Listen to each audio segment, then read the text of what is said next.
Қайырлы күн достар, бүгін сіздермен мен тағы да Арайлым. Сіздерге бүгін бройлер балапан қанаттарынан дәл осылай болып шығатын KFC-ден дәмі аумайтын тағам дайындаймыз. Біз екі әдіс тәсіл бойынша дайындап көреміз. Видеоны соңына дейін тамашалаңыздар. Давайте кеттік.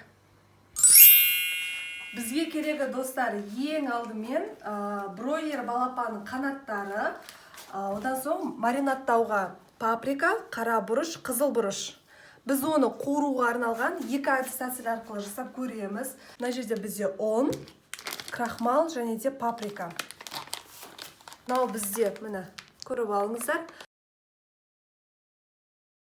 Ащы тауық қанаттарын дайындауға арналған қаптырма қоспасы. Алдымен жақсылап жуып алдым. Енді біз тураймыз. Мына керек емес бөлігін алып тастаймыз алдымен.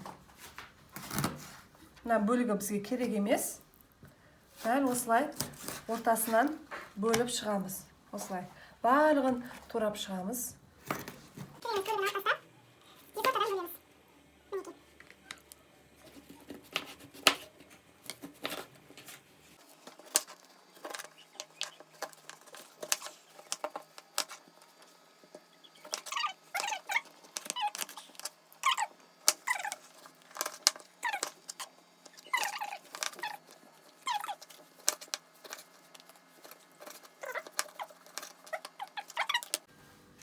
Мінеке достар, біз турап алдық.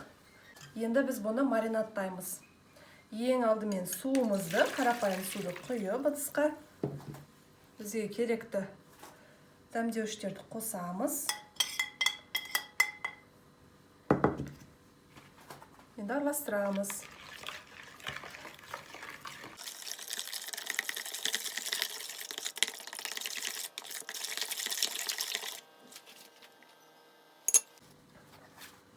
Ыдысымызға саламыз.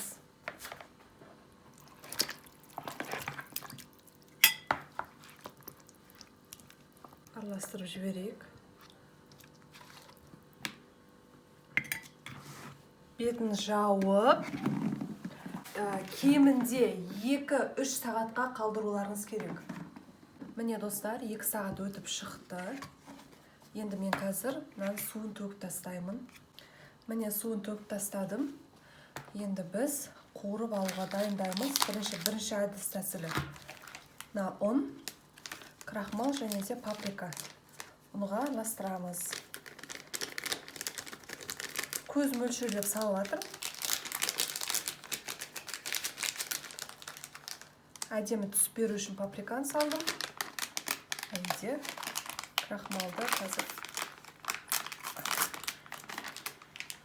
бір ас қасықтай крахмал салдым. Міне енді қазір үшеуін араластырам.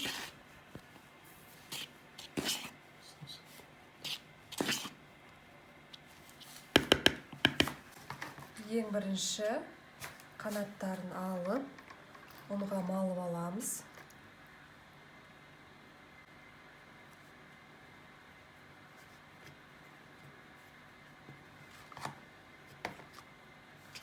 Одан соң бірден суға жібереміз.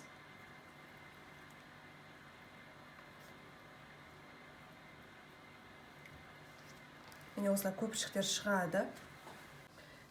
Енді судан алып, ұнға саламыз қайтадан. Крышкасын жауып, осылай араластырсаңыздар да болады.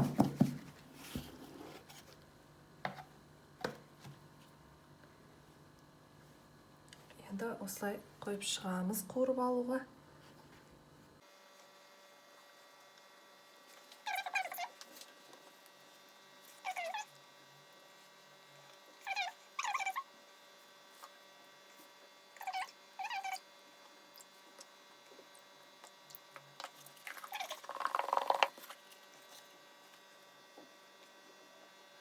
Міне екінші нұсқасы осы арнайы қуыруға арналған. Соны көреміз. Жарты стакан су менде мына жерде.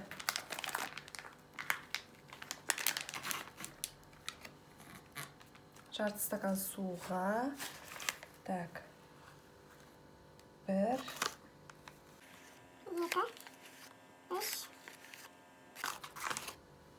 Төрт ас қасық салып, жақсылап араластырамыз. Міне араластырып алдық. Енді екінші ыдысымызға өзіміздің керекті мөлшер ғана саласыздар. Енді қанаттарды алып, мынаған бірінші малып аламыз. Потом панировочныйға малаймыз.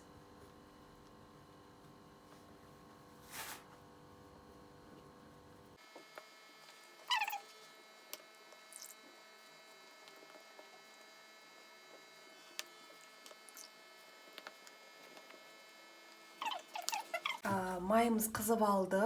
Асын орташа отқа қойыңыздар. Егер қаттыға қойсаңыздар күйіп кетеді.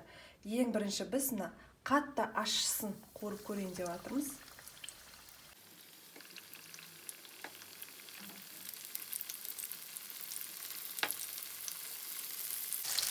Екі жағын 4 минуттан пісіріп аламыз. 4 минут өтіп шықты. Енді екінші бетіне алмастырамыз. Міне сарғайып шығады. Тағы да 4 минут күтеміз. Міне уақыт өтіп шықты. Енді қазір аламыз.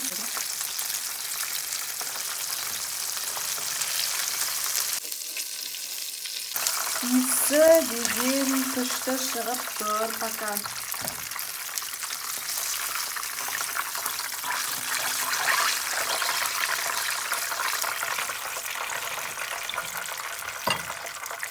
Енді біз екіншісін қорып аламыз қазір. Мынау обычный ұнға малынған.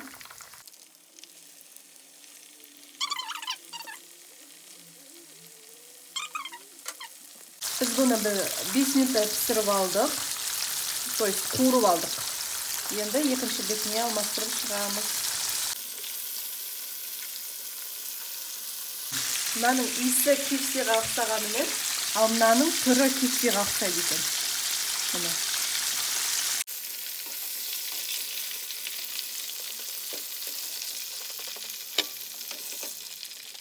Мына біздің кепсиіміз дайын болды. Мынау острый, мынау кәдімгідей ұннан жасалған. Давай дәмін татып көр. Бірінші мынадан бастаймыз.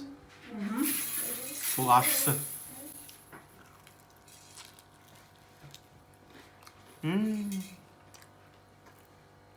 Çok kolay. Ya жақсы екен ол. Ашысы тура кепсидің өзі сияқты.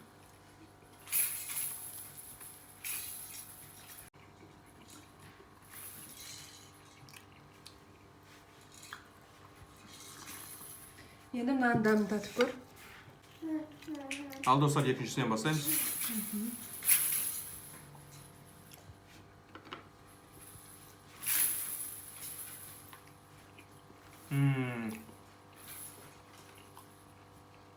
Бұл да өте дәмді, бірақ ащы емес, мынау сияқты емес. Маған мынаусы қатты ұнады. Оригинал ұқсайды. Иә, бізге ащы кепси ұнады, кәдімгідей оригинал кепсиден аумайды. Міне біз екі тәсіл бойынша жасадық, екеуі де дәмді. Егер сіздер ащыны ұнатпасаңыздар, осы тәсіл бойынша жасаңыздар, ал егер сіздерге ащы кепси керек болса, екінші тәсілмен дайындауды ұсынамыз.